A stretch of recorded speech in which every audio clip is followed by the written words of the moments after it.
Past 9. Well, yesterday was a big day for many women in pain. More than 1,350 women who suffered devastating side effects from a pelvic mesh implant used to treat issues from childbirth have won a class action suit against global giant Johnson & Johnson. It is David versus Goliath battle. One of these women was Andrea Walter. She's from Taree. I spoke with her just a short time ago, and I started by asking her how she felt waking up to the news this morning that the class action suit was successful. I feel elated that there's been a verdict. Women are feeling vindicated and believed and validated.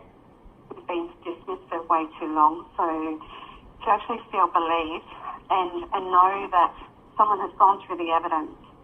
And the judge has sat there for almost 20 months, I think it's been, since the trial, looking at the evidence after actually spending 6 months or more in trial in Sydney to come back with the evidence to say that we believe you and this is a misjustice is huge for us.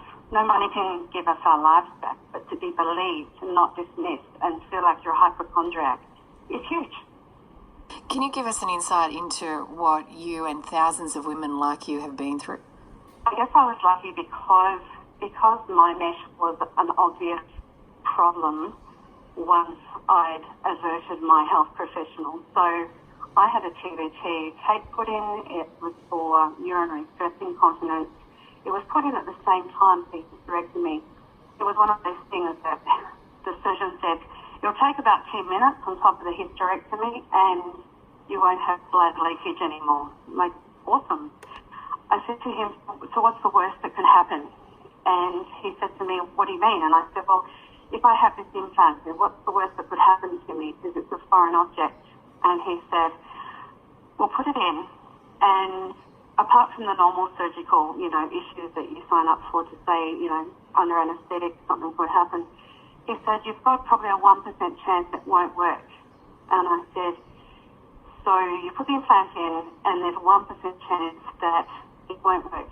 It won't hurt me, it just simply won't work. So what is being put into my body for won't work. And he said, that's correct. If I was told that I had 10 to 30% chance of having this mesh erode, which means come through my vagina, stab my husband in the penis and bleed, and have to have multiple surgeries to remove the mesh as it comes out, and be stitched over, to eventually having to try and have full removal because all these other doctors have had both. They have to be able to remove all my mesh. So I'm left with nerve damage, mesh damage, and all sorts of issues that I can't have any luck with apart from trying natural therapies, pain management, and work full time. All the things that I was doing prior, I can no longer do. Andrea, I am so sorry that has happened to you. It sounds like a nightmare. It truly is, and I believe this is the tip of the iceberg.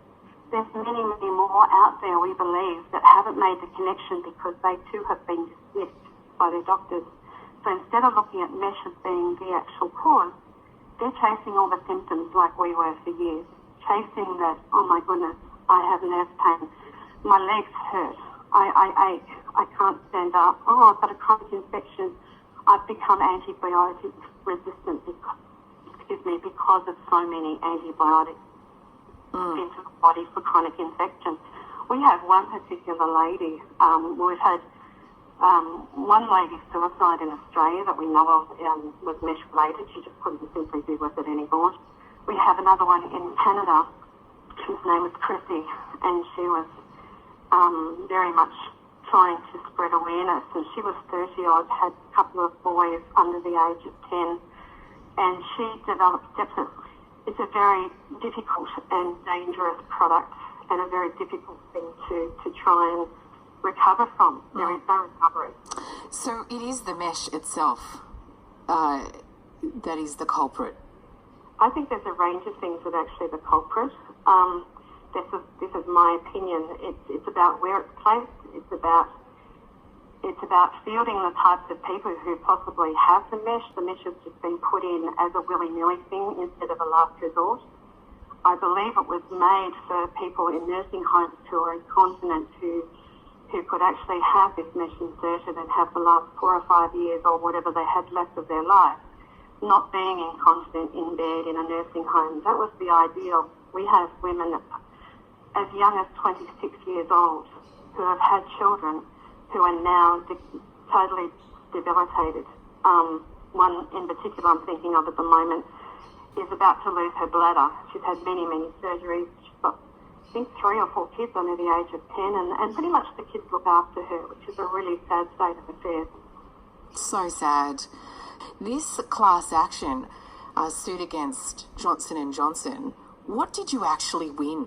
Like, what was it that got them? I think we've just won validation that they've actually been brought to task about putting devices on the market quickly without enough validation, efficacy, studies and so forth. So we've proven that they've done the wrong thing by us. And that's a really important move to stop other women and men from being hurt in the future. And hopefully it will change our health system. Andrea, I applaud your effort taking on this giant Johnson & Johnson. I applaud the support you give to all the women in this situation. And, I'm so sorry that this happened to you. Thank you. That means a great deal to us all. Andrea Walter from Taree. It's 9:17.